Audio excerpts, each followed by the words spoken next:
sommes présentement chez Desharnais Pneus Mécaniques. Je suis en compagnie de Danny Bellil. Salut, Danny. Salut, Daniel. Ça va bien? Ça va bien, merci. Alors, aujourd'hui, on va parler de deux catégories de véhicules, de pneus adaptés aux véhicules. Ouais. Justement, on a des pneus hors route, ici, quand même assez agressifs. Mais la mode, avec la montée du véhicule électrique, bien sûr que les compagnies se sont adaptées pour les véhicules électriques, ont développé des pneus pour les véhicules électriques.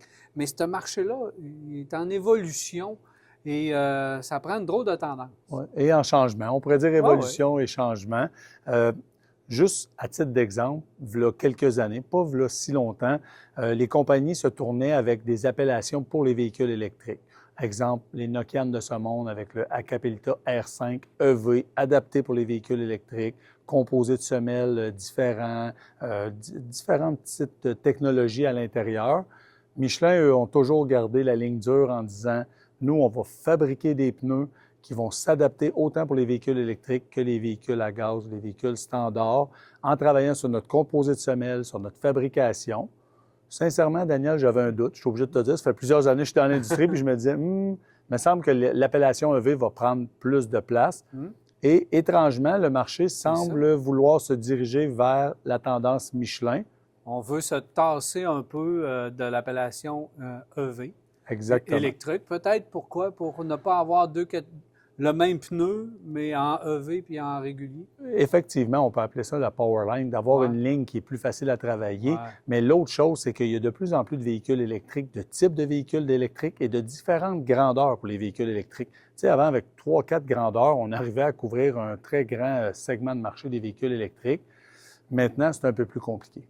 Je me souviens très bien, lors d'essais de véhicules électriques, lorsqu'on nous parlait des pneus, c'était bien important d'avoir des pneus adaptés aux véhicules électriques, nous disait-il, parce que c'est des pneus qui ont moins de friction, donc qui permettent de faire plus de kilométrage.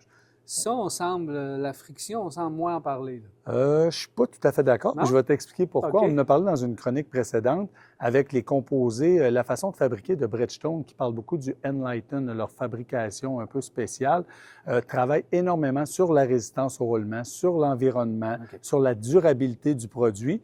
Et Nokian, qui est un précurseur au niveau des pneus d'hiver, vont lancer le nouveau produit, le Hakkapeliitta 01, cet hiver, et étrangement, plus d'appellation EV, seulement un faune à l'intérieur pour réduire un peu le bruit dans l'habitacle.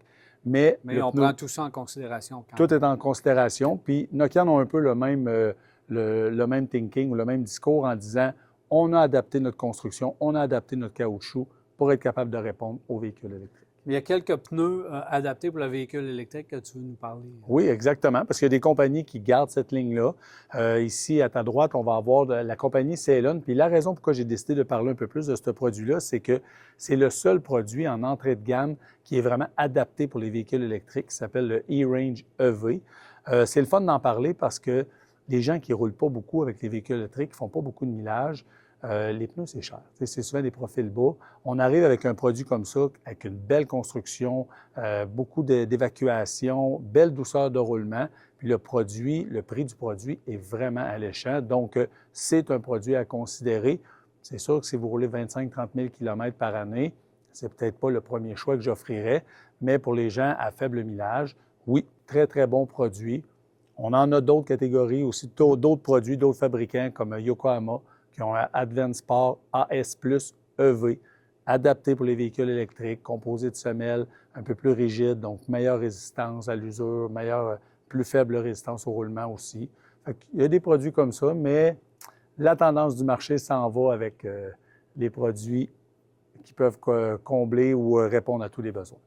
Ton conseil pour un propriétaire de véhicule électrique qui arrive ici, puis il faut vraiment le conseiller et le diriger vers un pneu adapté au véhicule électrique, qu'il y ait l'appellation ou pas, il faut prendre le bon pneu, par exemple. Oui, puis le critère de sélection numéro 1 là-dedans, c'est la capacité de charge. Les petits chiffres qu'on a sur le pneu, on a la grandeur et on va avoir, exemple, 98Y.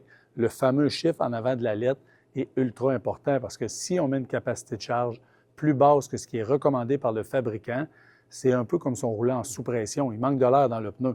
Si on l'a déjà essayé dans nos vies, le pneu ne dure pas longtemps, il use tout croche, puis ça ne donne pas des bons résultats, c'est pas le fun à conduire. Donc, informez-vous auprès de spécialistes comme Desharnais, on va être en mesure de vous conseiller le bon produit encore une fois, dépendamment du kilométrage que vous faites. Autre catégorie, puis vraiment, on est ailleurs, dans un autre registre Oui. complètement, des pneus aventure, mais des pneus aventure de catégories différentes. Peu importe si on va pas loin, loin ou très, très loin Ouais. dans leur route, tu as des pneus de différentes catégories pour nous. Mais c'est vraiment dans la catégorie camionnette qu'on appelle. Ouais. On va avoir une catégorie qui est beaucoup plus axée sur la douceur de roulement, comme j'ai à ma gauche ici avec le Nokian, le One HT, conçu pour des longues distances, conçu pour la douceur de roulement. C'est un produit qui est belle construction. Les épaulements sont vraiment tout attachés, donc va donner une meilleure chance à l'usure en dents de scie, puis ces choses-là. C'est vraiment un produit que j'adore puis j'aime présenter à la clientèle. Là, ça, on parle de vraiment HT, donc Highway Traction. Donc, sur la route. Oui. Quand on arrive avec les À produits qu'on a l'aventure. en face de nous, le produit complètement à droite, là, on est dans la catégorie AT. Sincèrement, c'est une catégorie qui est très populaire. On en vend beaucoup, all-terrain. De plus en plus, les compagnies s'adaptent. Ici, on a le Yokohama, le Geolander G018. Très, très beau produit. Pas trop bruyant, quand même assez d'espace. Les gens qui font un peu de gravel ou les gens qui vont travailler avec le produit, une belle résistance, quand même belle durabilité, toutes ces choses-là. Mais, encore une fois, on n'a pas la douceur de roulement d'un HT. Il faut faire attention. Et ce créneau-là a tellement de compétiteurs, ça n'a aucun sens. On en a qu'on connaît très bien, que ce soit le BF Goodrich, le KO3, nouveauté, Goodyear en a un, Nokian en a un, toutes les compagnies en ont un. Fait que ça, c'est important de vraiment se référer à des connaisseurs, des spécialistes. Les gens, souvent, dans cette catégorie-là, achètent un look, achètent un dessin et ont tendance à se tasser vers les catégories ici que j'ai gardées. Là, on n'est plus dans le AT. Quand on tombe dans la catégorie du centre, ils appellent ça un destination, c'est un Firestone, un XT. Là, c'est Extreme Traction. Vous comprenez qu'il y a plus d'espace entre les blocs. Donc, plus d'espace entre les blocs veut dire plus bruyant, consommation d'essence. Il y a plusieurs applications, malheureusement, pour ces catégories-là. Les gens veulent avoir un look, veulent avoir de quoi qui va avoir de la gueule. Même des fois, ils vont nous dire, tu es capable de me changer la dimension un peu, je prendrais de quoi de plus large. Il faut faire attention à ça, parce que la roue qui est sur le véhicule est adaptée pour une certaine dimension. Est-ce que ça se fait? La réponse est oui. Est-ce que ça donne des bons résultats? Non. La réponse est non. Parce que le pneu va user plus croche, puis plus le dessin a des blocs distancés, plus la gravure est agressive. Vous comprenez que si ça l'use croche, premièrement, ça va créer de la vibration. Ça ne sera pas agréable, le son, ces choses-là. Et la conduite, les pièces de conduite, ça peut même être dommageable au niveau mécanique. Donc, il faut faire attention. On est même capable d'aller encore plus agressif que ça. On arrive dans un produit MT, mode terrain. On s'entend, adapté pour la boue, pour le hors-sentier, hors-route. On ne conseille pas d'aller sur l'asphalte avec ça.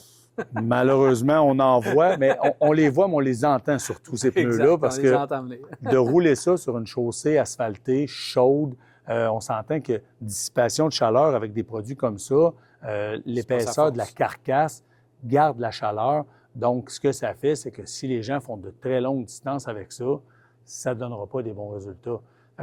C'est important de s'informer. Produit niché. Oui, puis il y en a des choix, Daniel. Sincèrement, dans cette catégorie-là, chez Desharnais, on a une rangée. Il doit y avoir à peu près 20 produits différents avec des gravures différentes. C'est sûr que c'est beau à l'œil, mais de s'informer, ça peut toujours bien faire. Acheter le bon produit, puis on va être content. Exactement. Merci beaucoup, Danny. Ça m'a fait plaisir.